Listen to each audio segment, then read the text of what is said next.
Méditation du 29 septembre. Les conséquences ne se sont pas faites attendre. L'Éternel Dieu le renvoya du jardin d'Éden pour qu'il cultive le sol d'où il avait été tiré. Genèse 3, verset 23. Hier, nous avons pris une radiographie de la manière dont la tentation opère dans l'esprit humain. Après avoir écouté le serpent, Ève décide de manger le fruit défendu et d'inclure Adam dans sa rébellion. Même si j'aimerais dire que le reste appartient à l'histoire, la vérité est que nous ne réfléchissons pas souvent à ce qui s'est passé ensuite. C'est pourquoi je voudrais aujourd'hui t'inviter à considérer les résultats du péché en utilisant le même schéma que la méditation d'hier. Prenons une radiographie de ce qui s'est passé cet après-midi-là dans le jardin d'Éden. Réfléchissons à l'histoire et apprenons-en. À ce moment-là, leurs yeux s'ouvrirent. Verset 7. Prise de conscience d'un changement. Ils prirent conscience du fait qu'ils étaient nus. Verset 7. Sentiment de honte et de vulnérabilité. Ils se firent des ceintures avec des feuilles de figuier. Verset 7. Propre justification. Avec la brise du soir.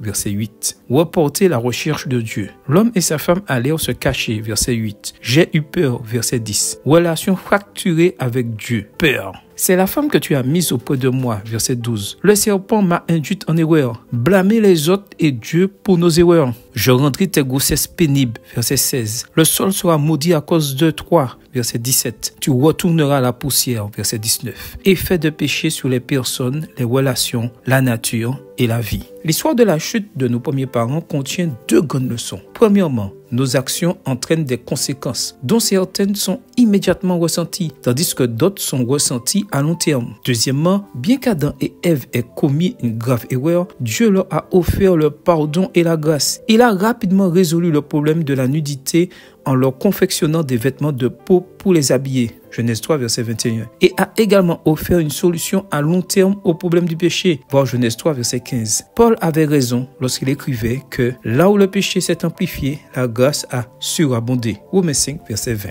Amen. Bonne journée à toi et que le Seigneur te bénisse.